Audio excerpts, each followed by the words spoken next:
Imagine being the most powerful man in the world, needing to calm a nation on the brink of war, but being unable to say your own name. This is the story of a reluctant king who found his voice when the world needed it most. Born Prince Albert, Bertie was never meant to be king. That was his charismatic older brother's destiny. Bertie was the spare heir, shy, sickly, and prone to tears. He lived happily in the shadows, away from the glare of the crown. But he had a secret burden, a debilitating stammer. Public speaking was his worst nightmare. Words would get stuck in his throat, leading to agonizing silences. In an era before radio, it was manageable, but the modern world was coming. The humiliation peaked at Wembley in 1925. He had to give a closing speech. It was a disaster. The silence was deafening. The crowds looked away in embarrassment. He left that podium broken, convinced he could never be a public figure. Desperate, he sought help from an unorthodox Australian speech therapist, Lionel Logg. Logg didn't treat him like a prince. He treated him like a man. He forced him to sing, to swear, to roll on the floor. It was the beginning of a lifelong friendship. Then the unthinkable happened. 1936. His brother, King Edward VII, abdicated the throne for love. The shockwave rocked the empire. Suddenly, the shy, stuttering Bertie was thrust onto the throne. He wept on his mother's shoulder when he heard the news. He took the name George VI to restore stability, but he was terrified. His coronation was a looming specter. Could he get through the vows without faltering?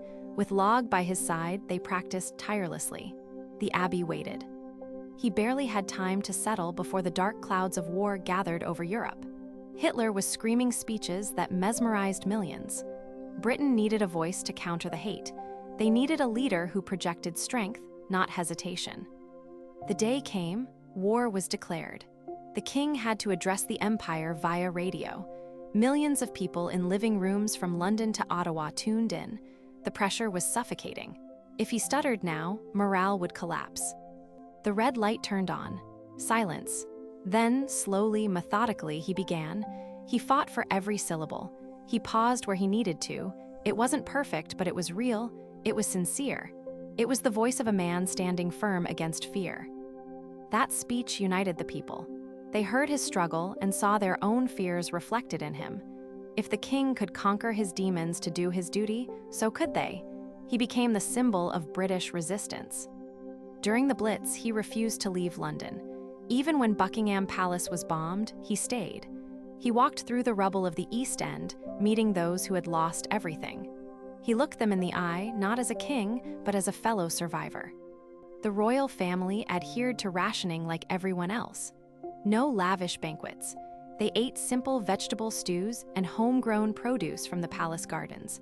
This solidarity cemented the bond between the monarch and the masses. 1945. Victory. The crowds roared outside the palace. "We want the king," they chanted. He stepped onto the balcony, flanked by Churchill and his daughters. The man who was once too scared to speak was now cheering with his people. The war had aged him, but it had also made him. The stammer never fully disappeared, but the fear of it did. He had learned that people didn't need a perfect orator, they needed an honest heart. He died relatively young, worn out by the stress of his reign, but he left a monarchy stronger than he found it. He saved the crown not with power, but with humility. He prepared his daughter, Elizabeth, for the role. He showed her that duty comes before self. His example guided her through her record-breaking reign. His voice echoed through hers. Today, we remember him not just as a king, but as a man who faced his greatest fear on the world's biggest stage. He proved that courage isn't the absence of fear, but the triumph over it. In a world of loud dictators and shouting demagogues, the quiet stutter of King George VI rang the loudest. It was the sound of decency holding its ground. So when you doubt your own voice, remember Bertie, the spare heir who found the strength to speak for us all. His reign was accidental, but his impact was intentional. He was truly the people's king. From the silence of Wembley to the roar of VE Day, a transformation that saved a nation. Did you know the full story behind the king's speech? Tell us in the comments. For more fascinating historical transformations, subscribe to United Kingdom Repo and ring the bell.